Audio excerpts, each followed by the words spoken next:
Por favor. ¡Qué lujo! A ver, ¿es que son cápsulas? Sí,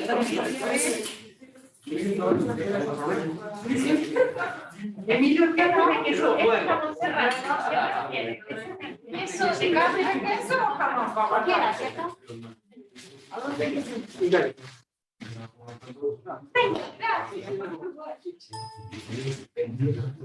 Bueno, también está dentro del profesor, tenemos al profesor Pastor, que fue subsecretario, embajador, no tantos.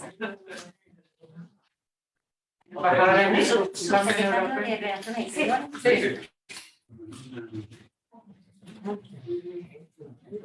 Ok.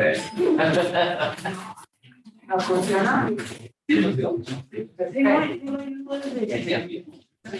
No, ya cambia.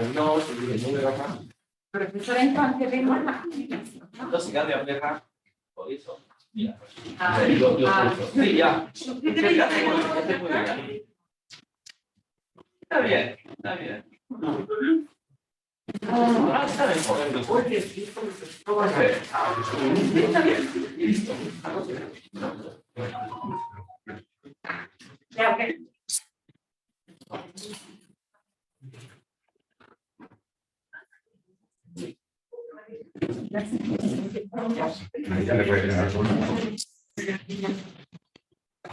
Bueno, ¿les parece? Iniciamos. Bueno, muy buenas tardes a todos y a todas a esta nueva lección de Mediodía Internacional. Hoy día contamos con la presencia del profesor Pum. El profesor Pum es doctor en Relaciones Internacionales y Sociología por la Universidad Complutense de Madrid. Actualmente es director del Graduate Institute of Latin American Studies de la Stanford University. También es director del Center for Latin American Studies. Y asimismo director del e-learning Executive Master Program in Asia Pacific Studies y del Master Program in Taiwan and Asia Pacific Studies, especialista en América Latina, en relaciones económicas y comerciales entre Taiwán y América Latina, y hoy día va a hacer una presentación sobre el análisis de la situación geopolítica en Asia-Pacífico. Profesor Pum, muy bienvenido. Muchísimas gracias por estar aquí. Bien, vamos a empezar.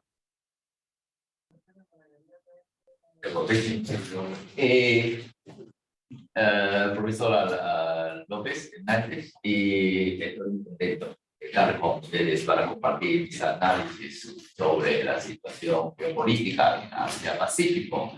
Y para mí, no solamente para presentar mis opiniones, sino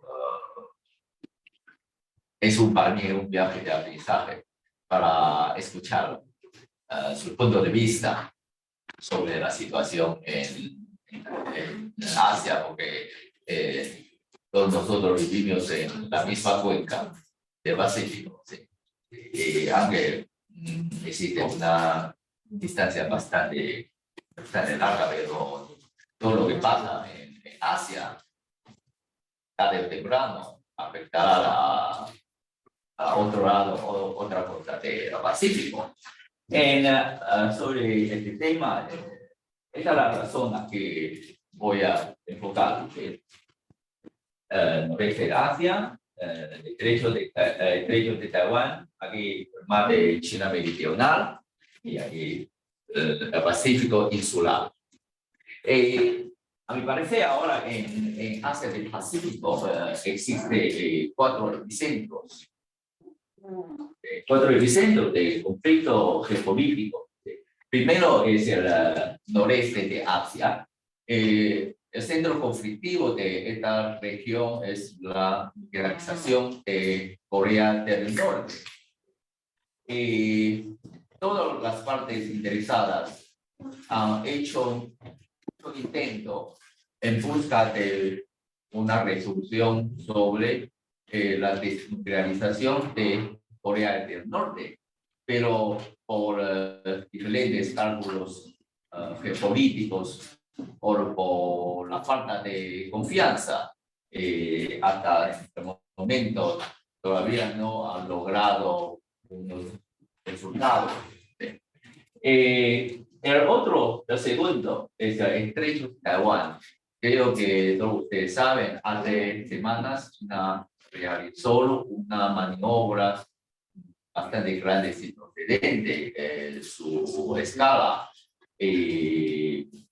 Ha producido inestabilidad, tensiones en esta región. Es un enfrentamiento ideológico y político entre los regímenes opuestos, Taiwán y China continental. El mar de China meridional es una zona que llena de controversias territoriales. Existen 4 grupos de archipiélagos y hay 6 países alrededor del mar reclaman su soberanía en el total o una parte de las islas del mar de China meridional. Los 3 primeros son, existen controversias desde hace muchos años, 40 años, 50 años, pero el último, Pacífico Insular, es una confrontación muy nueva. Es una disputa de influencias entre las potencias tradicionales de la región, por ejemplo, Estados Unidos, Australia, hasta cierto nivel Inglaterra, Japón, y otra potencia recién llegada, China continental.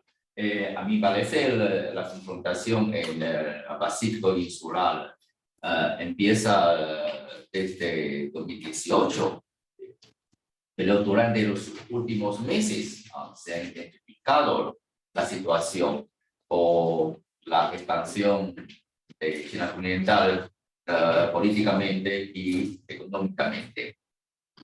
Gracias.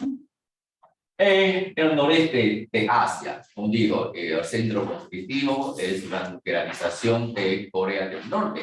En el año 2003, Corea del Norte retiró el Tratado de No Proliferación y luego empezó su programa nuclear. Entre 2006 y 2017, Pyongyang realizó 6 pruebas nucleares. Y otro programa paralelo a este programa nuclear es su poder de lanzamiento, un programa de misiles. Su programa empezó desde los mediados del año 1980. Pero durante los últimos 20 años ha logrado un avance bastante rápido. Algunos de sus misiles tienen capacidad de cargar ojivas nucleares. En 2017, Pyongyang realizó su primera prueba de misiles intercontinentales con un alcance máximo de 10.000 kilómetros. Podría llegar a la costa occidental de Estados Unidos. Y en mayo pasado, probó otro misil nuevo intercontinental con un alcance máximo de 15.000 kilómetros.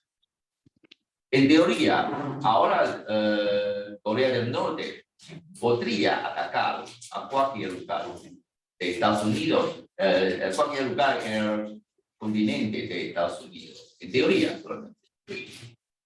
Y desgraciadamente todos los diálogos bilaterales, trilaterales o todas las negociaciones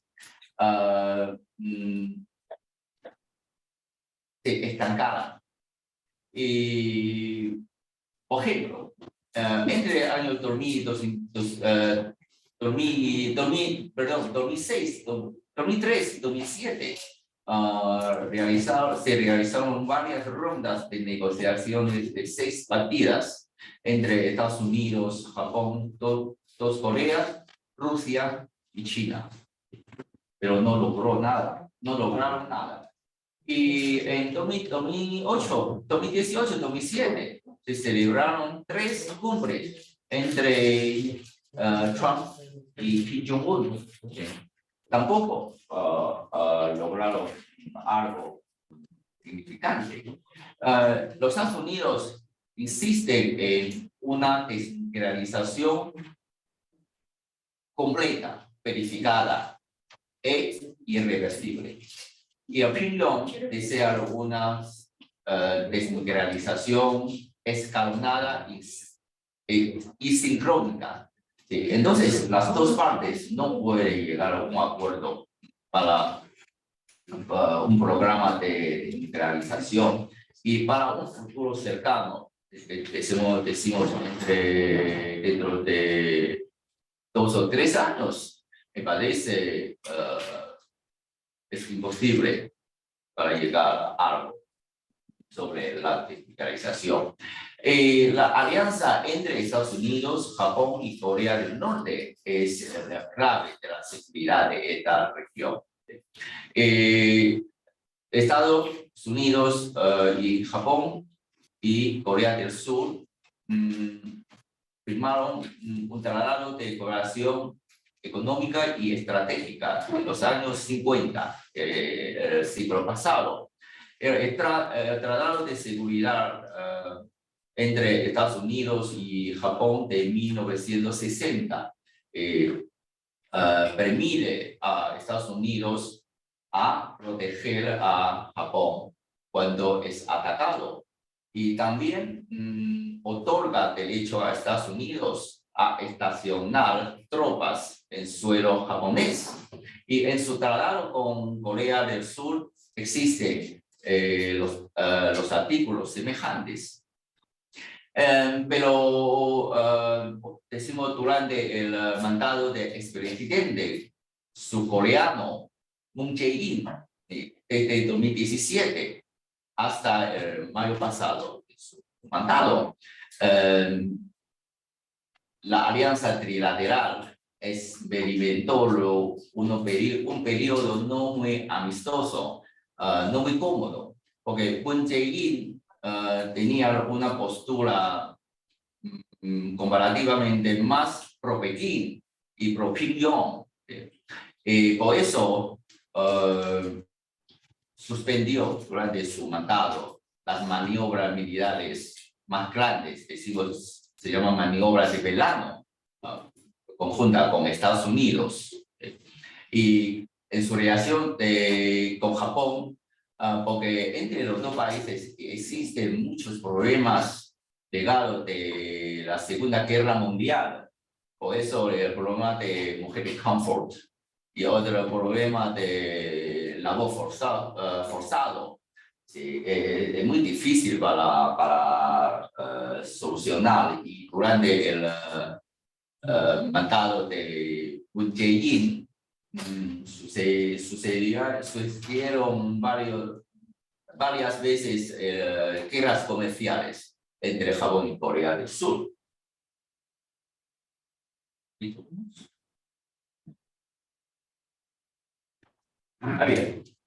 También existe otro, por ejemplo, islas Dr. Takeshima. Es una disputa territorial entre Japón y Corea del Sur, es una pequeña isla aquí. Sí. También existe otro, por ejemplo, el santuario Yasukuni. Es un santuario que está en Tokio, que rinde honor a los caídos de la guerra, pero incluye 14 criminales de guerra de Japón en la Segunda Guerra Mundial. Por eso, siempre cuando visiten ministros de Japón al santuario, tanto China como Corea del Sur protestaron por siempre. Y para ellos esta actividad es una actitud equivocada frente a la guerra. Por eso existen varios conflictos. Pero después de la toma de posición presidencial Yoon Suk-yeol en mayo pasado, las relaciones entre tres países se han mejorado muchísimo. Por ejemplo, durante los últimos 3 meses, Corea del Sur y Estados Unidos han realizado por lo menos 2 maniobras militares de escala. Y los dos, la alianza trilateral también han hecho muchos ejercicios militares. Debemos decir, en cuanto a las relaciones entre Pekín y Pyongyang, mucha gente pregunta, creo que China debe ser el mayor apoyo a Kim Jong-un, pero de apariencia así, pero en los últimos años se ha cambiado poco a poco, porque aunque los dos países están enfrentando al mismo enemigo, decimos Estados Unidos y Japón, pero el desarrollo de los programas de misil y de capacidad nuclear también amenaza a China continental. ¿Sí? Ahora ellos son enemigos, tienen intereses estratégicos comunes, pero la situación se puede cambiar en cualquier momento. ¿Sí? Por eso no es una alianza muy estable. Y ahora Rusia tampoco tiene fuerza para apoyar a Kim Jong-un. ¿Sí? Por eso, de modo podemos ver el desarrollo futuro de las relaciones entre Pekín y Pyongyang. Y por otra parte, hicimos algo sobre las interacciones políticas entre Seúl y Pekín. Durante el mandato del presidente Moon Jae-in, como digo, tiene una actitud bastante pro-Pekín. Pero por otra parte, en frente a la amenaza de Pyongyang, en 2007 permitió a Estados Unidos a instalar un sistema antimisil, se llama THAAD. Este sistema tiene una capacidad de intercepción de más o menos 200 kilómetros. No es muy largo, pero su radar puede detectar amenazas de más o menos 2.000 kilómetros. Por eso China se sintió bastante amenazado y pidió a Pyongyang al detener su despliegue. Por fin, Moon Jae-in dio promesa a China continental, decimos una promesa de 3 noes: no aumentar el despliegue del sistema misil THAAD, no crear alianza trilateral que incluye Japón y no participar en un escudo antimisil mundial liderado por Estados Unidos. 3 noes. Pero después de tomar de posesión del nuevo presidente Yoon Suk-yeol en mayo pasado, su nuevo canciller se llama Park Jin. En el mes pasado anunció a China continental que Corea del Sur no acatará más el compromiso de Moon Jae-in, porque no es un acuerdo formal entre los dos países.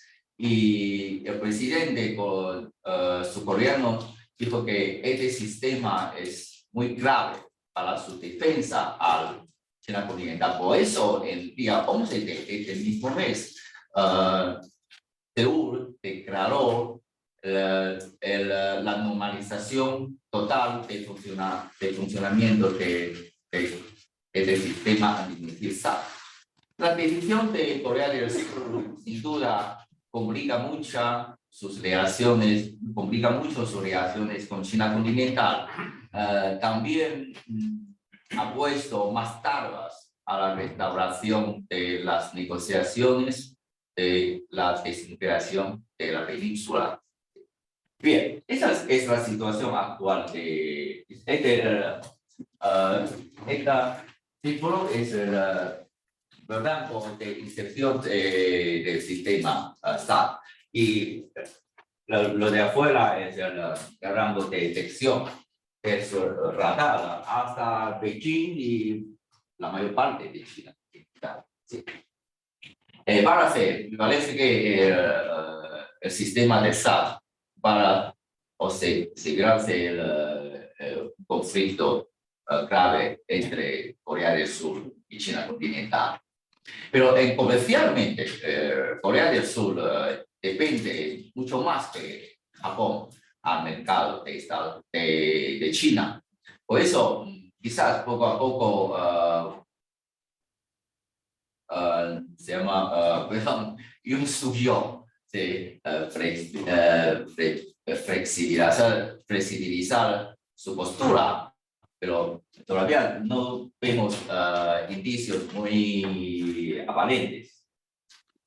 Bien, en cuanto al estrecho de Taiwán, ahora es el centro de tensión en esta zona, porque justamente hace semanas China realizó unas maniobras militares grandes alrededor de Taiwán. Desde 2016, los aviones de combate de China continental empezó a cruzar la línea media de estrecho. La línea media de estrecho es una frontera invisible, una frontera imaginaria entre China continental y Taiwán desde los años 60. Y aunque es algo imaginario, pero respetado por ambas partes durante las últimas décadas. Pero desde 2016, China empieza a usar esta línea, sus naves de combate y sus aviones de guerra. Y perdón, quiero ver una fecha. Sí. En el año septiembre de 2020, China rechazó reconocer la existencia de esta línea. Y más tarde, en junio de este mismo año, la Cancillería de China declaró que el estrecho de Taiwán está dentro de las aguas territoriales y la zona económica exclusiva de China. Por eso, o sea, todo el derecho de Taiwán debe ser una parte de China continental. ¿Sí? Ya no existe la línea media. Y desde el año 2020, cada vez más aviones entran en esta zona. Esta zona es la zona de identificación de defensa aérea en el espacio aéreo del sur de Taiwán. Muchas incursiones, varias veces por mes, con cada vez más aviones. Y sanciones comerciales, otro tema importante, porque cuando un país, un producto de un país depende mucho al mercado de China, siempre es usado como una herramienta para ejercer sus presiones políticas. Decimos los casos más recientes. El año pasado, China suspendió la importación de, por ejemplo, chirimoyas, manzana de cera y piñas a China continental. Todos son productos agrícolas, porque los agricultores o pesqueros es la base de votos más importante del partido de gobierno. Por eso siempre hace esto.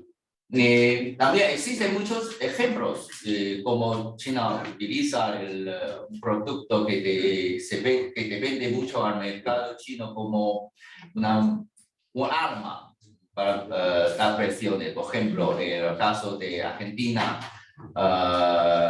el aceite de soja. Sí. Exporta, por ejemplo, en el año 2006 o 2010, China puso 2 veces trabas de importación a aceite de soja de Argentina por las medidas de antidumping o por atraso de permiso de las maniobras de infraestructuras. ¿Sabe? Argentina en el año 2010, cada año exporta más o menos 1.400 millones de dólares a China continental. Por eso es un castigo bastante fuerte para lograr sus propósitos políticos. No quiero decir mucho en detalle, mucho en detalle este ejercicio militar.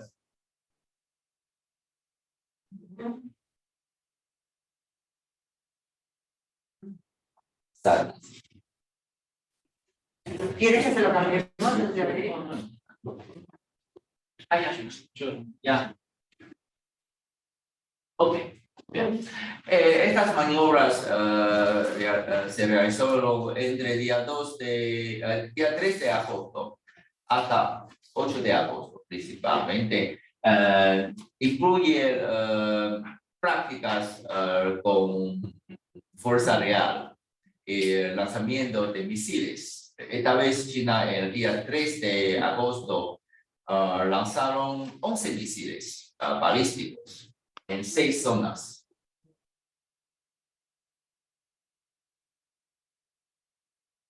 Wow.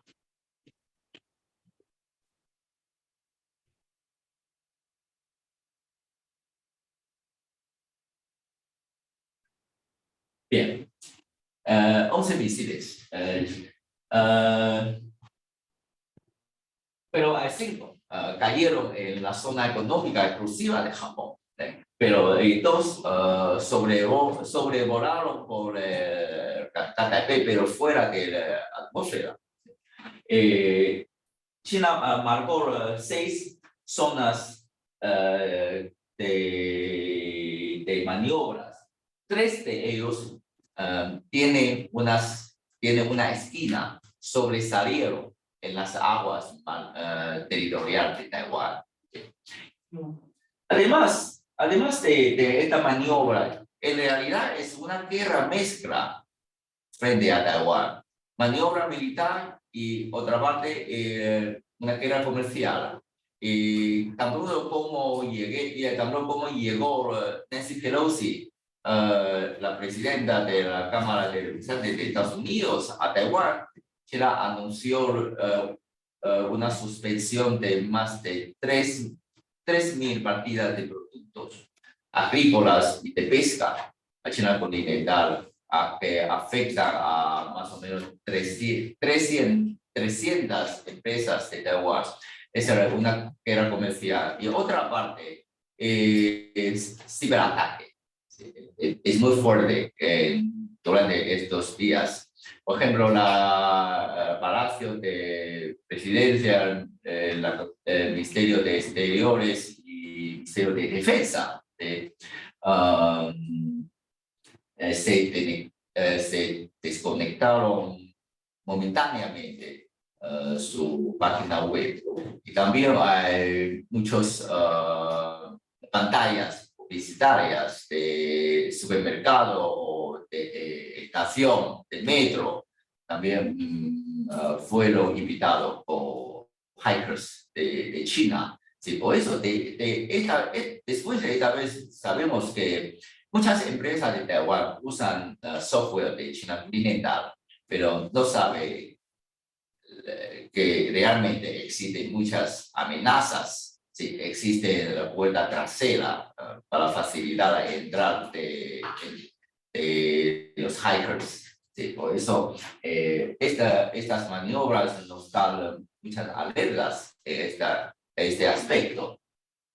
Y otro se llama guerra cognitiva. China divulgó durante las maniobras militares muchas noticias falsas. Decimos aquí, un poco adelante. Hay muchos.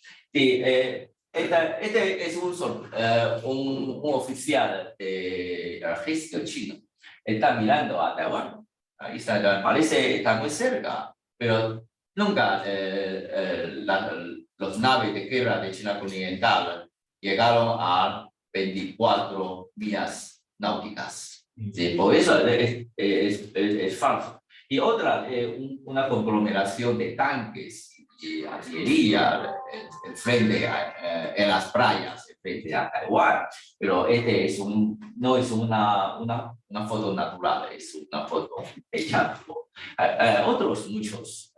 Sí, para hacer temer a ciudadanos taiwaneses. Bien. Bien, entonces no voy a entrar más en detalle en estas maniobras. Quiero analizar un poco sobre los motivos de Xi Jinping. ¿Por qué escondió la visita de Pelosi con una forma tan exagerada? ¿Sí? Una visita de un solo día. ¿Sí? Claro que es una figura importante, pero parece que no debe ser así. Una cosa, no debe ser una cosa tan seria. ¿Sí? Primero, Xi Jinping ahora está procurando su tercer mandato en el Congreso, 20º Congreso del Partido Comunista China, que va a celebrarse el día 15 de octubre. Entonces, se sabe que es consciente que no tiene espacio para mostrar débil frente a Estados Unidos o a una figura importante como Pelosi, que visitó a Taiwán. Y segundo es que en el Partido Comunista de China salieron en los últimos meses muchos descontentos por la política adoptada por Xi Jinping en cuanto a la COVID-19, se llama COVID-0. ¿Sí? Esta política ha producido masivas cuarentenas, masivas pruebas de PCR. En China se ha realizado más de 11.000 millones veces de PCR, promedio casi 10 veces por cada ciudadano, 10 veces, pero ninguno sale del país, siempre todo queda en el país. Y una subida de empleo o también una fuga cada vez más de capitales extranjeros a otros países del sureste de Asia o a Taiwán o por ejemplo, a Vietnam. Pero Xi Jinping tiene que insistir esta política porque hace 2 años, en marzo de 2020, adoptó pero en aquel entonces nadie sabe cuál era la mejor forma para detener la COVID-19, pero hasta ahora sabemos que COVID-0 de todo modo no debe ser una política persistente. ¿Sí? Ningún país ahora mantiene una cuarentena tan severa como en China, ¿sí? Para mantener hasta el año que viene. Este mismo año es posible que se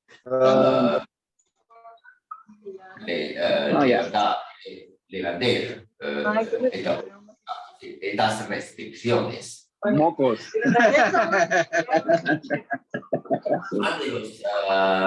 Últimos. ¿Podrían apagar su micrófono, por favor? David Serapia Zacarías. Muy bien. No se preocupe. Todo el mundo sabe, en los últimos 3 o 4 años, o en el segundo mandato de Xi Jinping, China adoptó una diplomacia que se llama diplomacia del lobo guerrero, extrema, nacionalista, respuestas muy duras a todas las críticas al régimen. ¿Sí? Entonces, ahora no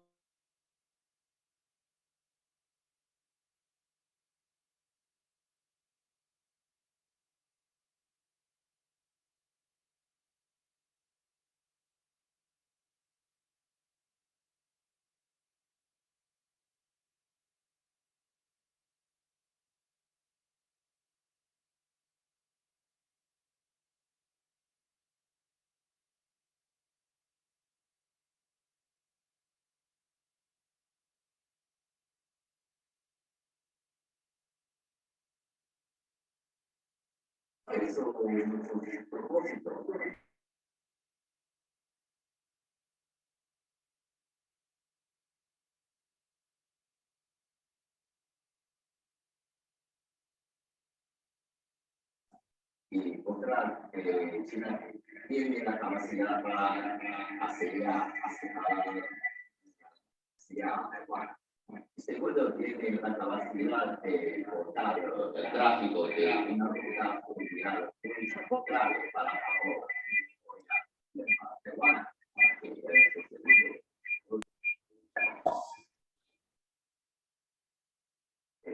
Y tercero, la evidencia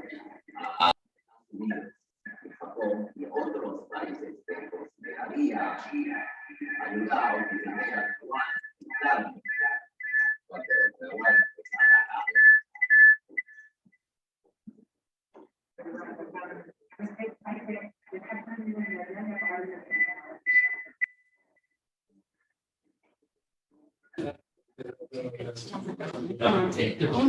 Bien, ahora hay muchos análisis sobre las consecuencias de estas maniobras. Para nosotros taiwaneses, claro, es una regla bastante fuerte que la mayoría de los jóvenes faltan la conciencia de crisis, pero esta vez quizás va a tener más conciencia de este aspecto.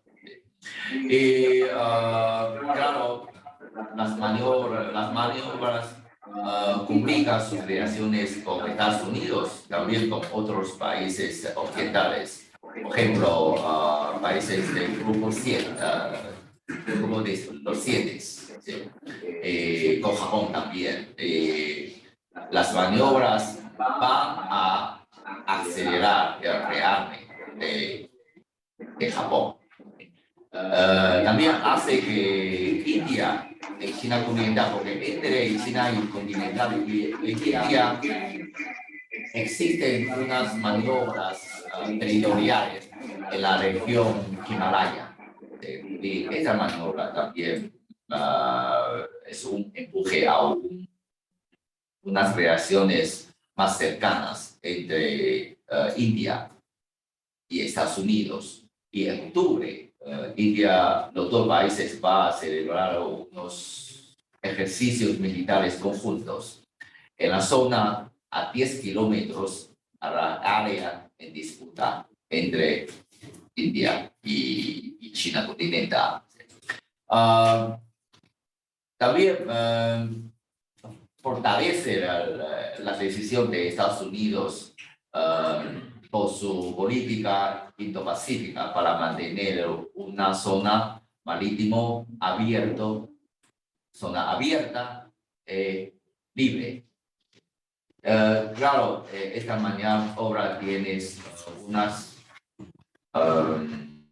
influencias lejanas. Tiene muchas influencias porque es una maniobra militar que sin precedentes, más grande hasta ahora. Y la respuesta de Estados Unidos más inmediata, por ejemplo, justamente hoy es el lunes, ¿no? Hoy es el jueves. Quizás el lunes de este mismo mes, dos destructores de Estados Unidos hicieron tránsito por el estrecho de Taiwán, del norte al sur. Es la primera vez que pasaron dos destructores conjuntos. Anteriormente siempre un destructor. Es una muestra muy firme al desafío de China en cuanto al derecho de Taiwán. Muy bien. Y voy a presentar más rápido sobre otros dos temas. ¿No? De China, además de China meridional, existen 4 grupos de archipiélago. Primero, aquí hay un más pequeño, se llama el archipiélago de Prat. está bajo control de Taiwán. Ahora, otro aquí, están los Scarborough. Aquí se llama archipiélago Zhongsha, está bajo control de China, pero en disputa con Filipinas. Otro cerca de Vietnam, aquí un archipiélago de Paracelso, también está bajo de control de China, en disputa entre China continental y Japón. Lo más complicado es esta parte. El archipiélago Spratly consiste en 100 islotes o bancos de arena y arrecifes. Es una de controversia territorial entre 6 países: Taiwán, China, Vietnam, Malasia, Brunei y Filipinas. 6 países. Sí. Pero ninguno de los 6 países quiere desafiar demasiado a otras partes interesadas de esta zona. Pero desde 2018 hasta ahora, China ha militarizado por lo menos 3 arrecifes.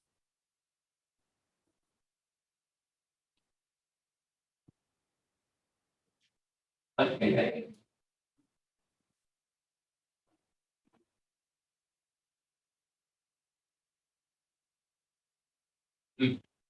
No.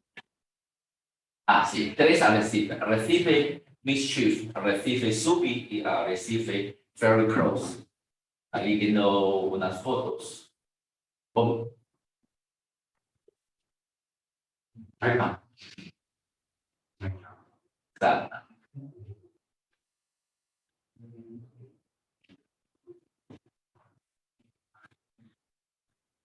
Anterior. Más. Ya, son las 3. Por medio de recuperación de tierra,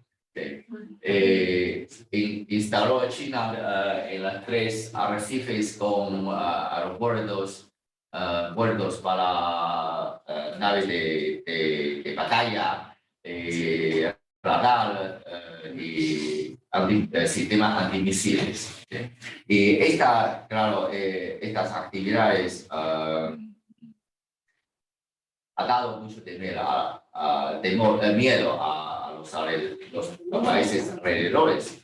Lo que hace Estados Unidos es realizar incursiones consistentes en esta región y entra en las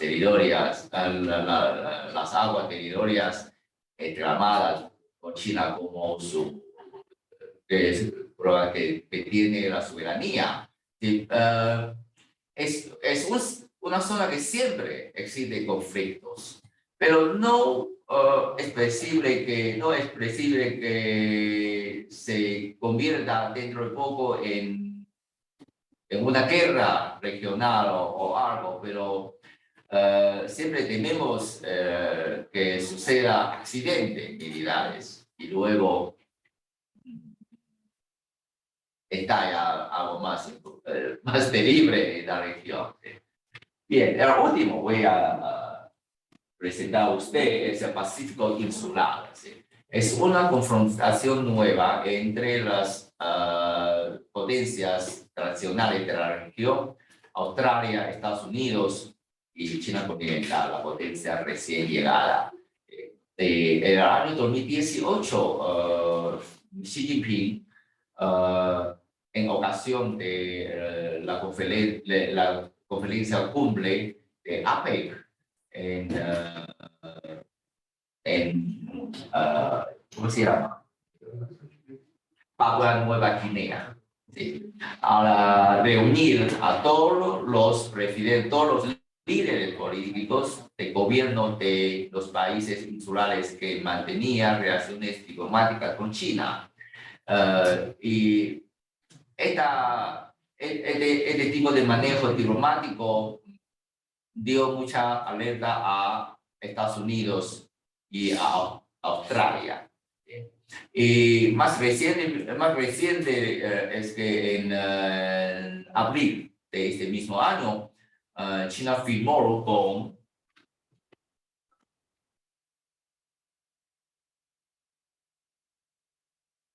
más. Ok, con Islas Salomón, un tratado de cooperación económica y de cooperación militar, pero no de momento. No es una cooperación realmente militar, sino cooperación policíaca.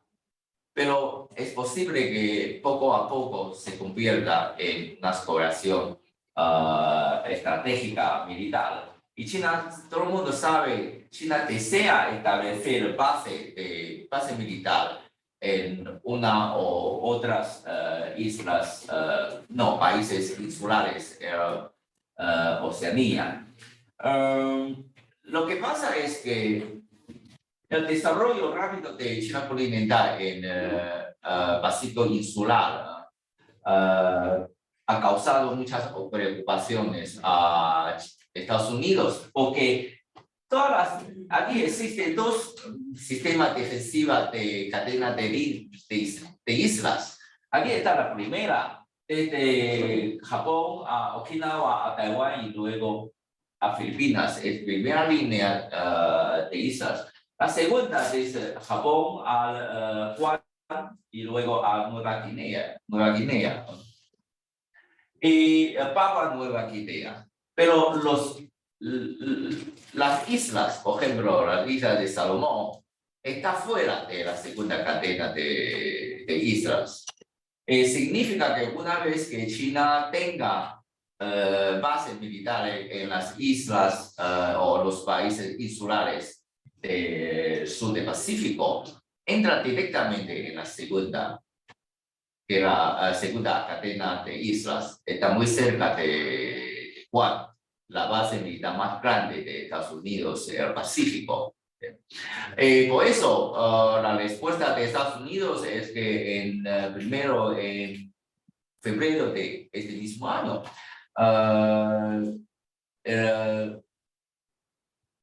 Blinken, sí, el secretario de Estado de Estados Unidos, Blinken, anunció que iría a reabrir su embajada en las islas de Salomón.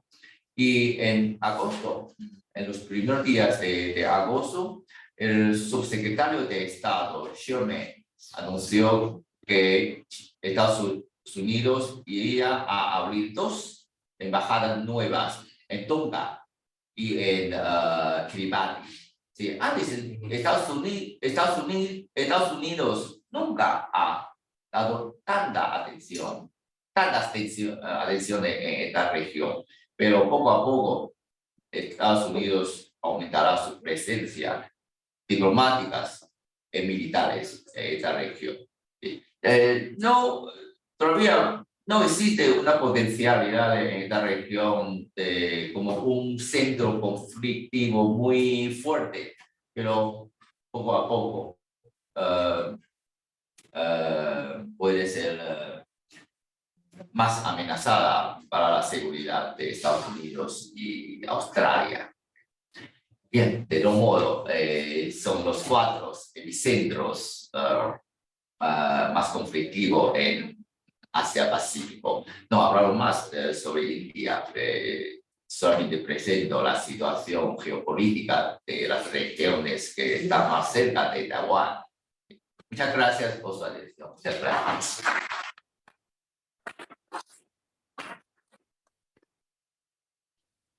Solemos abrir un espacio para preguntas, ¿sí? También deseo escuchar sus opiniones, puntos de vista. Sí, por favor. También tiene aplausos allá.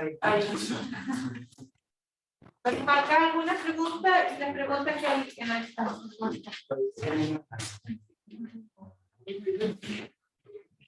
¿Pregunta? Sí. Bueno. Sesión de post. Sesión de postre está muy buena. Por favor. ¿Cómo se dividen las aguas territoriales? Porque aquí, por lo menos, lo que Otra vez. ¿Cómo se dividen las aguas territoriales por la zona geográfica económica?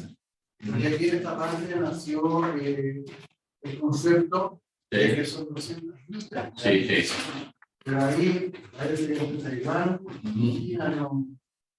También de Corea. Sí, sí. Esa es una réplica de zona económica exclusiva entre China y Taiwán y Japón también existe una. ¿Qué distancia tienen ahora de Tuné? Sí, las aguas territoriales significan 12 millas de náuticas, esta es la línea de base. Y otros 200 kilómetros náuticos, millas náuticas. Es la extensión de la zona económica exclusiva. Ahí no se superponen. Muchos.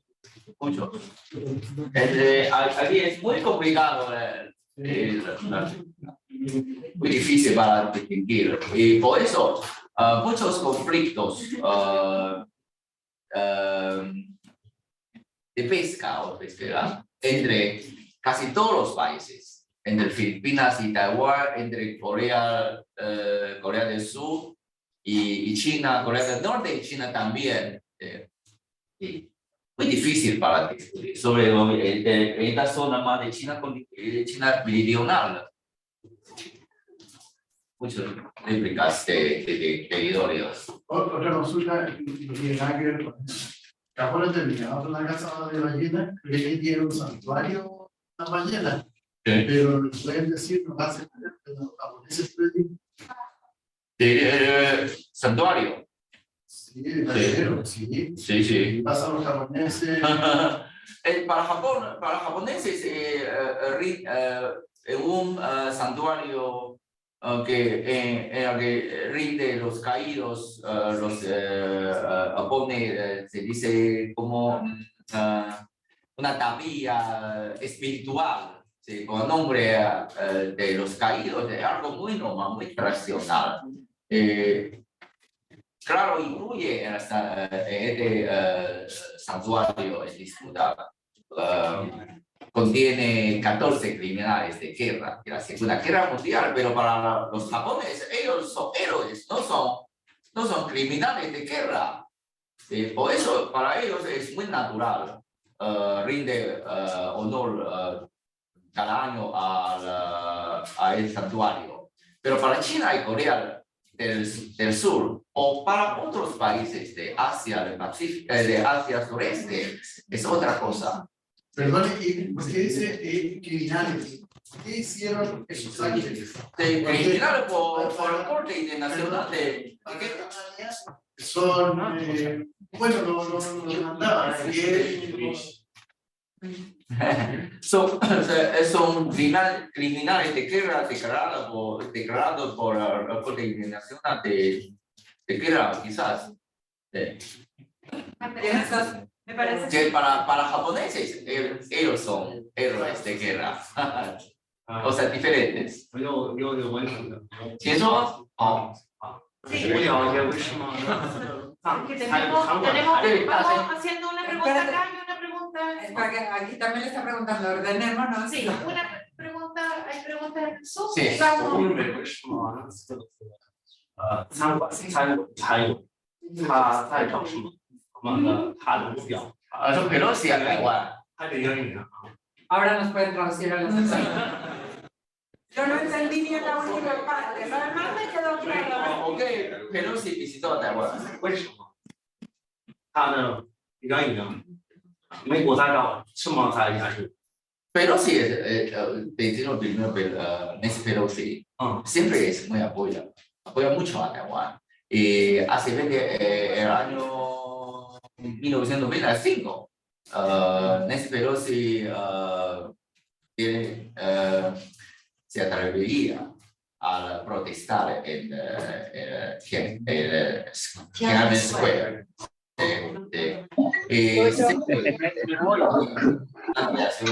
Con nosotros.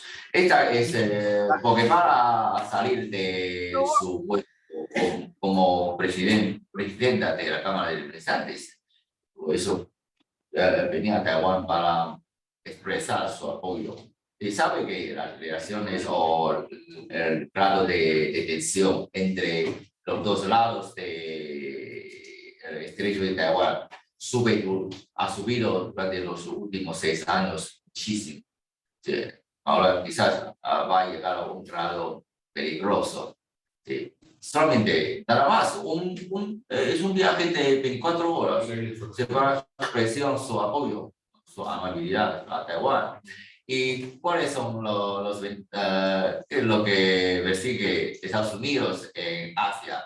Su hegemonía, nada más.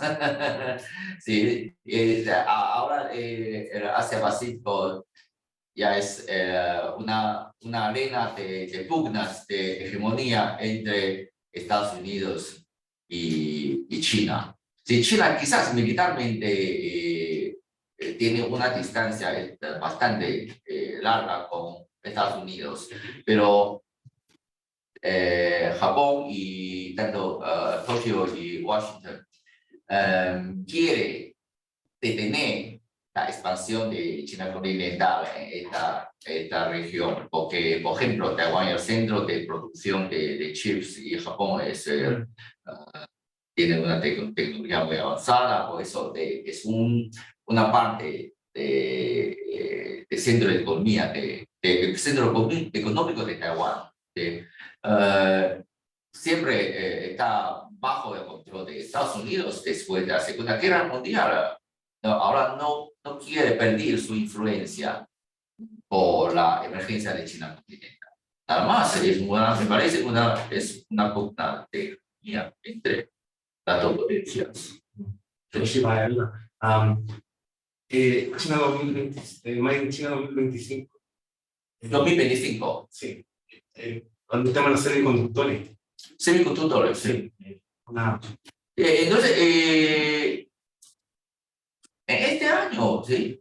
Estados Unidos exigió a Taiwán, la compañía más grande, Taiwan Semiconductor Manufacturing Corporation, a invertir a Estados Unidos como una forma para prevenir que Taiwán sea atacada por Estados Unidos, por China, y para evitar una ruptura completa de la cadena de producción de chips. Y también para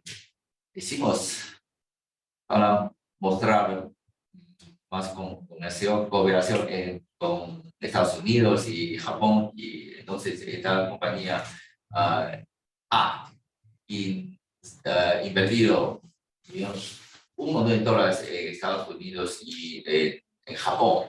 Sí, ahora está en obra las facturas, pero me parece que la compañía mantenía sus partes de producción más sofisticadas en Taiwán.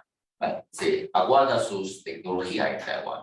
Pero, por ejemplo, Estados Unidos no es un sitio muy adecuado para la fabricación de semiconductores, por su costo de tierra, por su costo de mano de obra y también por su forma de trabajar. ¿Sí? Pero de todos modos, para mostrar una amabilidad política, entonces está viviendo en Estados Unidos y Japón, para minimizar sus preocupaciones. ¿Qué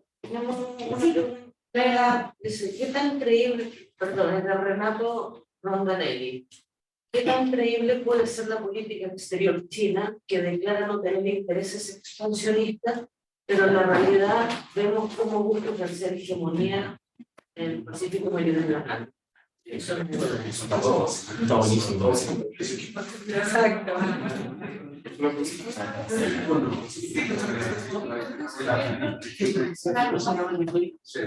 Okay. A lo mejor podría leer las dos, hay dos preguntas. Voy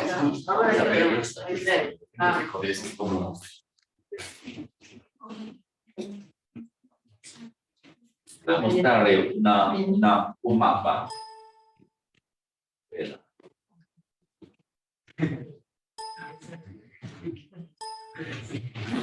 Y se pueden mover aquí. La página, ¿no?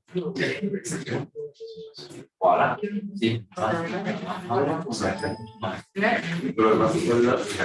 Sí. Filomeno de Campo, no.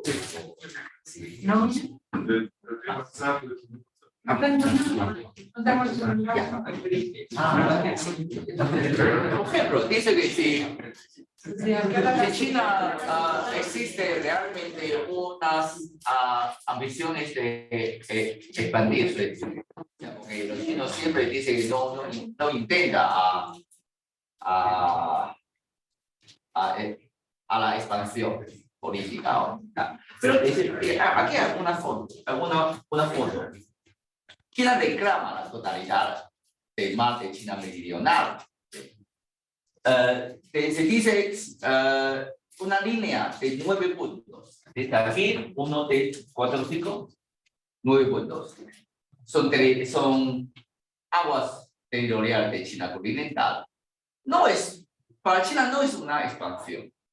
Es aguas territoriales históricos de China, pero negado por la Corte Internacional de Justicia y negado por todos los países alrededor.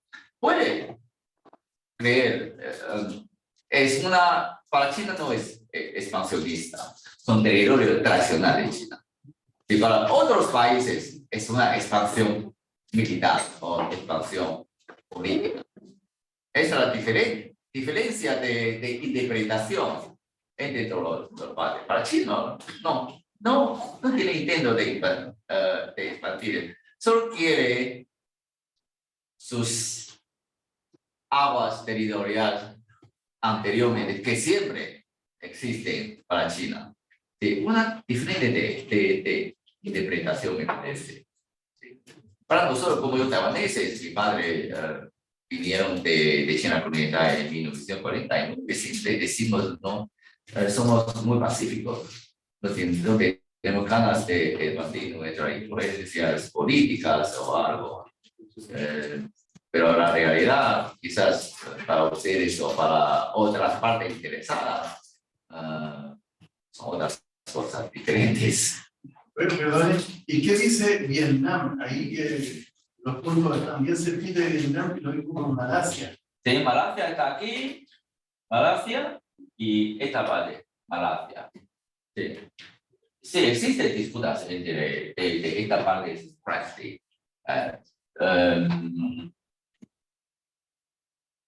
China ahora controla más o menos 15 islotes, ¿sí? Y unas por Malasia, unos por Vietnam, ¿sí? Pero hace 40 años, quizás en 1980, sucedió una guerra no de gran escala entre Vietnam y China continental. Con la disputa territorial, unas guerras de una semana más o menos. Pero siempre existe la posibilidad de convertirse en la guerra regional de esta parte. Aquí está Vietnam, el padre del lado. Perdón. Una consulta, esos países que están bajo China, ¿cómo se sienten chinos? ¿Son países independientes políticamente o China es el papá de ellos? China Muy dependiente. Por ejemplo, aquí Vietnam y Laos y Myanmar y otro se llama Camboya. ¿Sí? Aquí ahora lo tengo. China es muy amigo de Laos, Camboya y Birmania. Pero entre China y Vietnam, las relaciones no siempre muy amistosas. ¿Sí? Y otros malas, los países de ASEAN dependen mucho a sus exportaciones al mercado de China continental y todos son países pequeños y no son potencias militares considerables. Por eso ellos quieren mantener unas interacciones pacíficas con China continental. También necesita inversiones de China continental. Por eso en estas maniobras militares de acoso, ASEAN también anunció un comunicado, ¿sí? Pero está en una postura bastante no muy cerca a ningún lado, ¿sí? Pidió templanza de ambas partes, porque temen muchísimo unos conflictos armados en una región tan adyacente a los países de Asia sureste de Asia.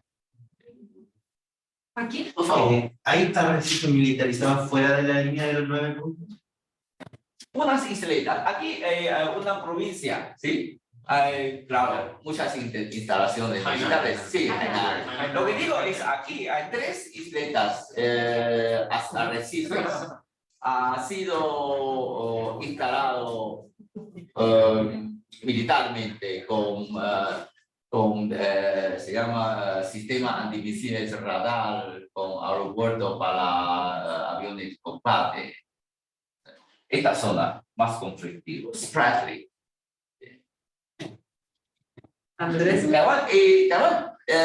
Mantenemos una base en la isla más grande de en las islas Spratly. Se llama Taipei, sí, una muy pequeña, 4 kilómetros cuadrados. Pero como digo, por recuperación de tierra, ¿sí? Y los arrecifes están bajo control de China continental, se crean muy rápido. Rocío. Sí, usted mencionó con respecto a las tensiones que la juventud taiwanesa no tiene un sentido quizás desarrollado de la preocupación con respecto a cómo se está desarrollando el conflicto.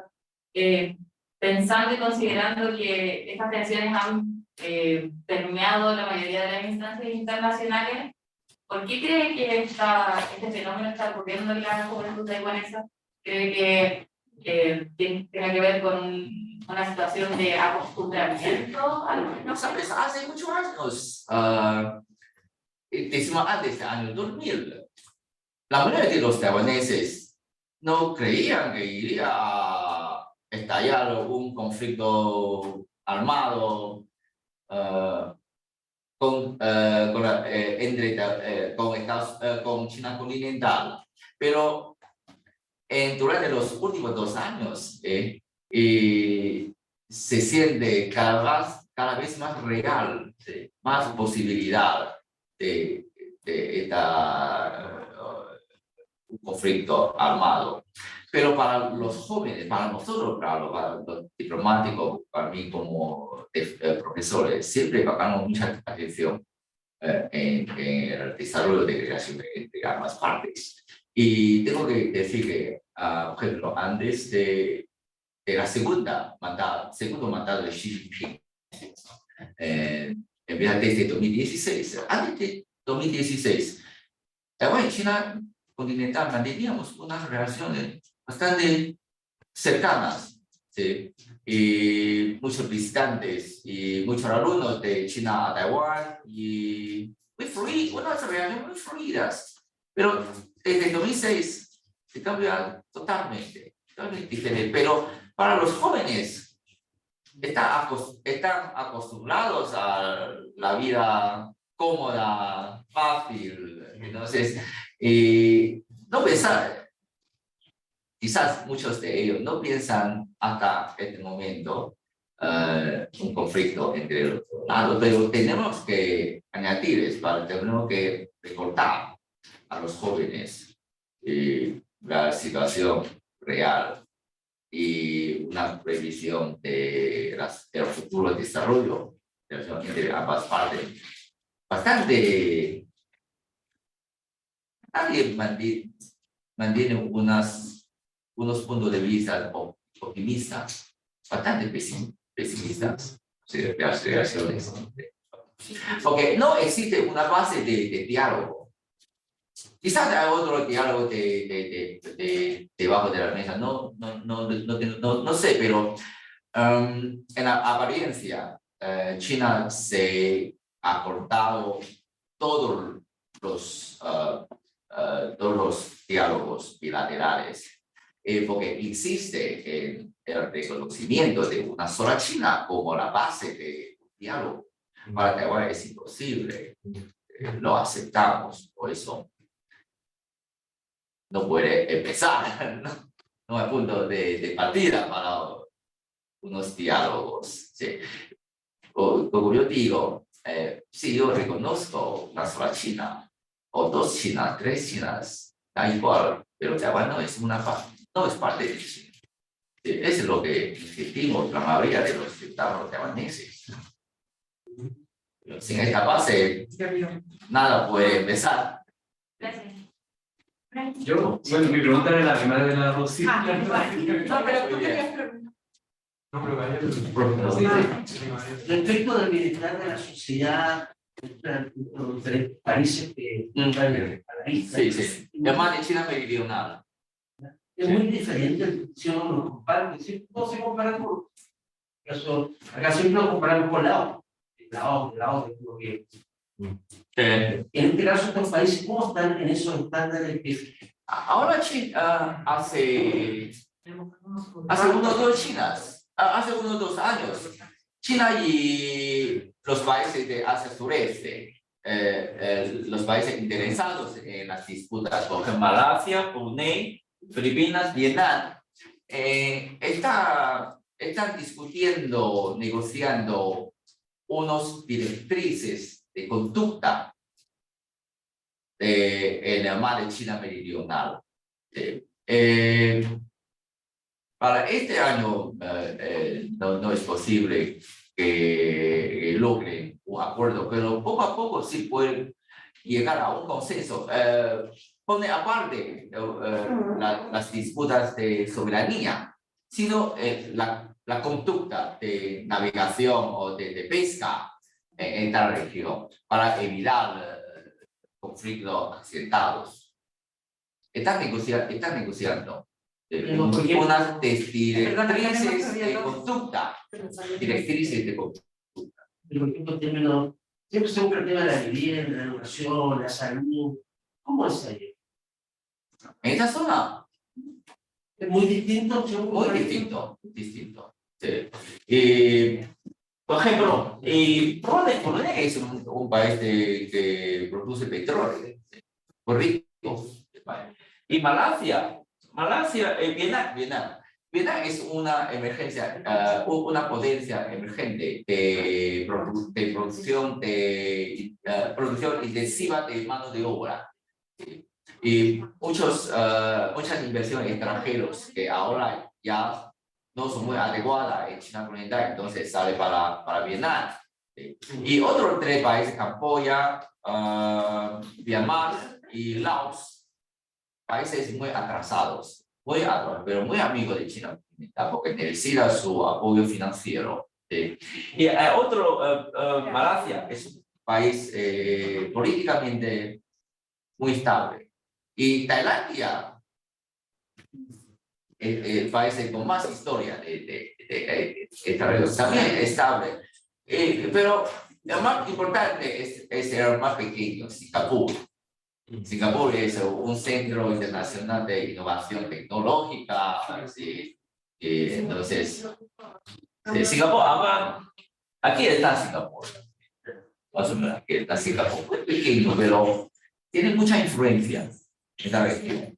Pero siempre Singapur está preocupado por la invasión de Malasia, porque tanto Filipinas, Malasia e Indonesia son países de tribu malaya. Sí, está asediado por los países asediados. Y Filipinas es un país muy pequeño, es una país ciudad, ¿no? Muy pequeño, con 7 millones de habitantes. ¿Sí? Y un 70% son chinos. No son descendientes de chinos, de inmigrantes. Profesor, aquí una pregunta muy interesante. El corazón de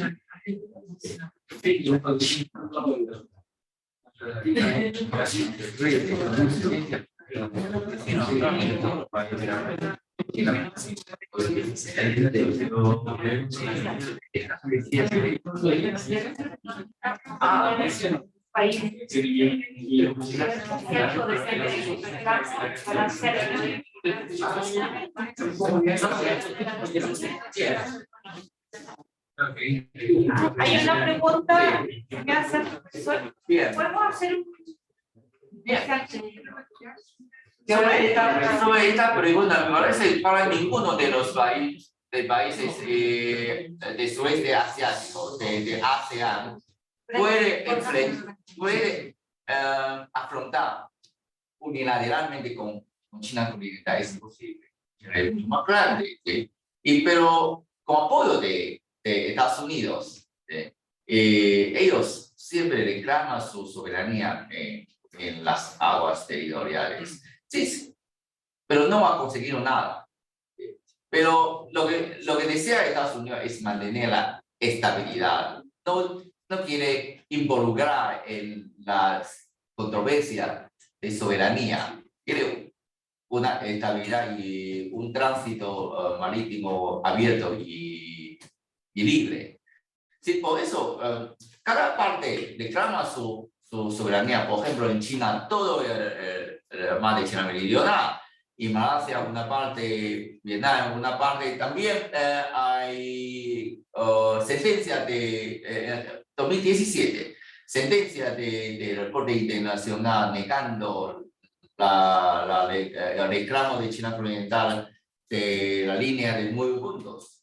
Pero todo sigue igual, no mantiene. Y los países sí, asiáticos dependen mucho al mercado de China continental, pero siempre insisten en su reclamo de soberanía territorial.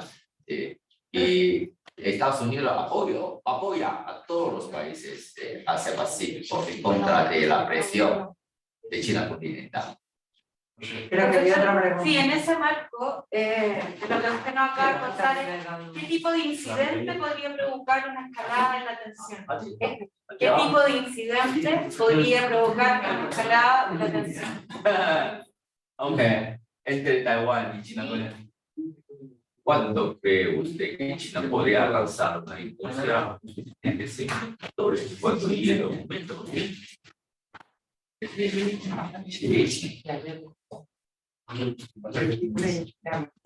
Ahora bajo la política de Estados Unidos, por ejemplo, hace unas semanas aprobó la ley de chips de Estados Unidos. Estados Unidos hará todo posible para detener el desarrollo de semiconductor de China continental. Es un alumno, ¿no? Para amigo. Profesor, Juan Enrique Me Serrano. parece, sí, en un futuro cercano, nunca es posible que China logre una autosuficiencia de semiconductores. Quizás de nivel bajo, pero de nivel de grado sofisticado, imposible. Ya no puede, ahora, por ejemplo, Huawei no puede conseguir semiconductores suficientes para sus móviles de alto nivel. Ahora solamente puede producir de nivel medio y de precio bajo. Sí. Ese es lo que está haciendo Estados Unidos y ha hecho mucho con toda su fuerza para prevenir el desarrollo rápido de semiconductores en China continental. Otra pregunta. ¿Qué se puede incitar un conflicto entre Taiwán y China continental? La única posibilidad es la provocación de China continental. Taiwán siempre mantenemos muy autocontrol, no provocar a ellos. Pero lo que quiere China, lo que quiere reunificar. China continental no somos nosotros, somos de un país independiente, pero China quiere invadir y otro día quiere reunificar a Taiwán como parte de China. Por eso no hacemos nada y no vamos a hacer nada provocativo a China continental, pero siempre ellos hacen. Taiwán, los aviones de combate de Taiwán o las naves de guerra de Taiwán nunca transcursó la línea, nunca ha transcursado la línea media, nunca, pero todos los días los aviones de combate de China continental cruzan la línea media. Sí. La última pregunta, claro, el profesor tiene que irse porque vemos a los alumnos muy... No, que venga usted. Yo tengo que retirarme porque tengo una reunión, me da mucha vergüenza, pero los alumnos están tan contentos que si se puede quedar un rato, profesor. Sí, si me permite ir al baño. Sí. Mira, tenemos el baño aquí. Ahora mismo. 3 minutos. Gracias. Le agradezco mucho la visita. Solo que tengo una reunión.